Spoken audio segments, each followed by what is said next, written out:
জুমার নামাজের আজান যখন হয়ে যায় তোমরা আল্লাহর জিকিরের দিকে ধাবিত হও। যিকরিল্লাহ, আল্লাহর স্মরণ। জিকির মানে কি? কিন্তু এই জিকির দ্বারা এই আয়াতে উদ্দেশ্য হচ্ছে আল খুতবাতাইন, জুমার 2 খুতবা।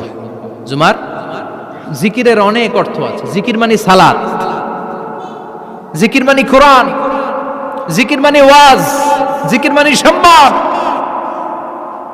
আবার জিকির মানে জুমার 2 খুতবা।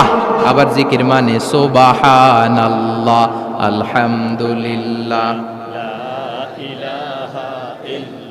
সুবহানাল্লাহ, আলহামদুলিল্লাহ, লা